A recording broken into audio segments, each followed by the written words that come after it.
The war shall be against a congregation of the wicked. It shall be a time of distress for all the people, redeemed by God.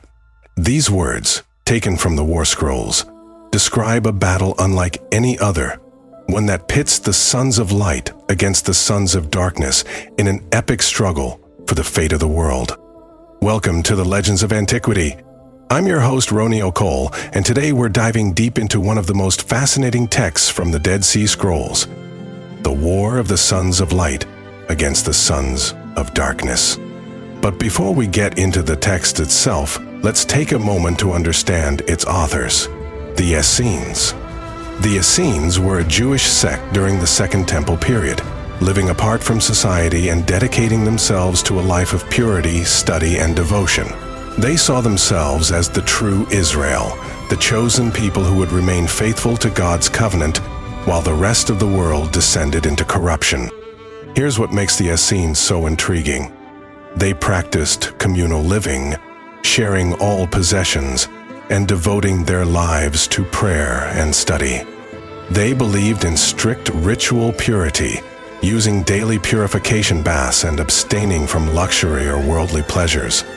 Most notably, they had an apocalyptic worldview, believing they were living in the end times and preparing for an ultimate battle between good and evil. This battle is vividly described in the War Scroll. For the Essenes, this wasn't just a metaphor. They believed that a divine war was coming, and they saw themselves as the sons of light, destined to fight on God's side against the sons of darkness. The Essenes likely lived in Qumran, near the Dead Sea, where they preserved sacred texts now known as the Dead Sea Scrolls. Among these, the War Scroll stands out as a powerful depiction of their hopes, fears, and vision for divine justice. Today, we'll explore, first, who are the sons of light and sons of darkness. Second, the structure of this apocalyptic war. Third, the profound themes of prophecy and duality. Fourth, the historical context that gave rise to such writings.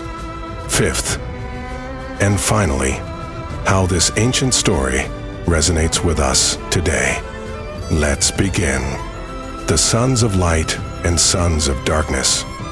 The War Scroll describes two opposing forces, the Sons of Light and the Sons of Darkness. But who are they? The Sons of Light represent the faithful of Israel, specifically the group aligned with God's covenant. To the authors of the scroll, the Sons of Light were themselves the Essenes and their allies in divine justice. They symbolize purity, obedience, and unwavering faith in God. On the other side, we have the Sons of Darkness. These are the enemies of Israel, often identified as Gentile nations. At the forefront of these Gentile nations was the Roman Empire, the dominant power during the Second Temple period. For the Essenes, Rome embodied the ultimate son of darkness. Why Rome? Military oppression. Rome's legions occupied Judea with unmatched power, imposing heavy taxes and crushing any sign of rebellion. Idolatry. Roman emperor worship and polytheism directly clashed with the Essenes' strict monotheism. Cultural corruption. Roman customs and lifestyles were seen as a moral and spiritual threat to the purity of the Jewish people. But Rome wasn't the only nation on the Essenes' radar. The term Gentile nations often referred to a broader range of historical and symbolic adversaries of Israel. Before Rome, the Jewish people faced oppression under the Hellenistic empires of Greece, especially the Seleucid kingdom. The memory of Antiochus IV Epiphanes, the Seleucid king who desecrated the Second Temple and tried to enforce Greek cultural practices, was still fresh in the collective memory.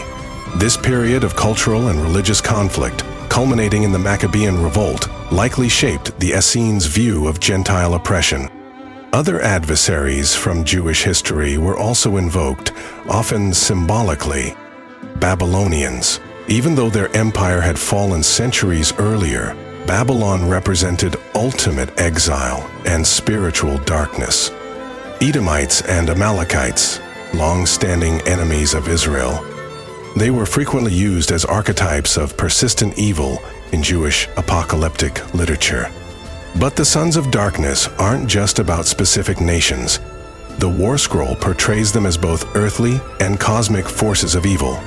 Their leader is Belial, often referred to as the King of Darkness. Belial and his demonic followers use Gentile nations as pawns in a much larger cosmic battle against the sons of light. Listen to this quote from the War Scroll. "The sons of light shall fight against the sons of darkness in the battle for the ages, and the forces of evil shall be vanquished forever." This archetypal struggle between good and evil isn't unique to the War Scroll. We see similar dualism in other traditions, like Zoroastrianism, which influenced Jewish apocalyptic thought, and Christianity's depiction of the final battle in Revelation. It's a reminder of humanity's timeless fascination with the idea of a cosmic battle for the soul of the world. Structure of the war. The War Scroll doesn't just tell us about the battle, it lays out a detailed strategy. The text describes 3 rounds of combat, each more intense than the last. The Sons of Light, led by priests and supported by heavenly angels, face off against the Sons of Darkness in a war that spans both the earthly and spiritual realms. In the first phase, the Sons of Darkness would gain the upper hand. Their forces would overwhelm the righteous, testing their faith and resolve. But this was only the beginning. In the second phase, the tide would turn. The Sons of Light, bolstered by divine aid, would rally and begin to push back the enemy. The third and final phase would be decisive. As the battle reached its peak, the heavens would open. The God of Israel, accompanied by his angels, would descend to the battlefield. The scroll proclaims, "The God of Israel and his angels shall fight beside them, for the victory belongs to the righteous." The Sons of Light were to carry sacred banners inscribed with the names of God, reminding all who fought that this was his war. Priests would sound trumpets to signal divine intervention, and their blasts would fill the air with a sense of holy purpose. As the war reached its climax, the Sons of Light stood ready for the final push. Their banners waved high, and their swords flashed in the sunlight. The priests sounded the sacred trumpets, their notes piercing the chaos of the battlefield. The Sons of Darkness, led by Belial, surged forward, their numbers vast and their power terrifying. But then, the moment came. The heavens opened, and a brilliant light engulfed the battlefield. Angels descended, their radiance blinding the enemy, their swords cutting through the forces of darkness. The demonic allies of Belial screamed and fled, unable to withstand the divine power. The Sons of Light pressed forward, driving the enemy back until there was nowhere left to run. Belial, the great deceiver, was bound in chains and cast into eternal darkness. The War Scroll declares, "The wicked shall be destroyed, and the righteous shall inherit the earth. Darkness shall vanish forever, and peace shall reign in the kingdom of God." The text emphasizes that, while the Sons of Light must fight bravely, the ultimate victory will come from divine intervention. This theme, that God fights for his people, is a cornerstone of Jewish and Christian apocalyptic literature. Themes and messages. At its core, the War Scroll is about hope. Hope that no matter how dark things seem, light will prevail. This dualism of good versus evil reflects the worldview of the Essenes, who believed they were living in the end times. For them, the oppression they faced under Roman rule wasn't just political, it was spiritual. They saw themselves as participants in a cosmic drama where God's justice would ultimately triumph. This belief isn't unique to Judaism. In Christianity, we see similar themes in the book of Revelation. In Zoroastrianism, the eternal battle between Ahura Mazda, light, and Angra Mainyu, darkness, carries striking parallels. What's fascinating is how these ancient themes still resonate with us today. Whether it's in religious teachings or modern stories like Star Wars and The Lord of the Rings, the idea of light conquering darkness continues to inspire. Historical and religious context. To fully understand the War Scroll, we need to step back into the world of 2nd century BCE Judea. At the time, the Jewish people were under Roman rule, a period marked by political turmoil and religious division. The Essenes, believed to have authored the Dead Sea Scrolls, were a sect that withdrew from mainstream society. They saw themselves as the true keepers of God's covenant, living in purity while awaiting divine intervention. The War Scroll reflects their worldview, a belief that their struggles were part of a larger divine plan. The sons of darkness weren't just the Romans. They were the embodiment of all forces opposed to God. The scroll also shares similarities with other Jewish apocalyptic texts like the Book of Daniel and the Book of Enoch.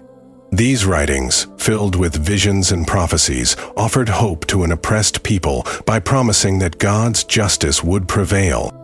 Relevance today. Why does a 2,000-year-old text about an apocalyptic war matter today? Because it speaks to universal human struggles.